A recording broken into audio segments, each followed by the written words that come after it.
का असर दिख रहा है मैडम में। सही धनंजय जी आप बोले, एक्सपीरियंस बहुत ज्यादा है लेकिन आपको है ना। कैसा एक्सपीरियंस है छोटी, कितना साल का एक्सपीरियंस है? ये मेरा पर्सनल बात है। अब ये सब लोग पर्सनल देखने के लिए थोड़ी हैं क्या जी। जो कलाकार होता है वो सार्वजनिक हो जाता है, वो पर्सनल होता ही 14 साल से चला था। 14 साल से नहीं, हमको लगता है 5 कितना साल हो गया छोटी? अरे 7 बोलिए तो 7 बोलिए 7 और 14 तब इसे गाने खत्म है। 7 दिन 14 आपको लगा ही लगता रहे हो। बोलो मुआ नीला रहे हो। आपको लगा ही लगता रहे हो। छोटी अगर एक्सपीरियंस है तो जैसे जैसे गाना का भाव आएगा उसे हिलाना होगा। किसको? नहीं तो हम सिखा भी सकते हैं। हाँ, उसका भी एक्सपीरियंस है लेकिन उसका बदल के एक्सपीरियंस है। पूजा इधर आओ, इधर आओ। अरे ये भी बहुत अच्छी कलाकार है, ये भी बहुत अच्छी कलाकार है। हाँ, इसका वीडियो बनाइए, कल वायरल किया। पलक हिलत रहे हो, पलक के हिलत रहे हो। क्या चीज? चोरो चोरो मजा मिल रहे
पूरा अरे कि कैसे कैसे खेला तू पलंगिया खेललू।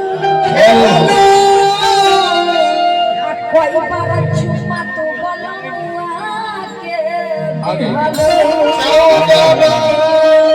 पलंग हिलत रहे हो, पलंग हिलत रहे हो, सबे हिलत रहे हो और डोलत रहे हो। पाटी चौक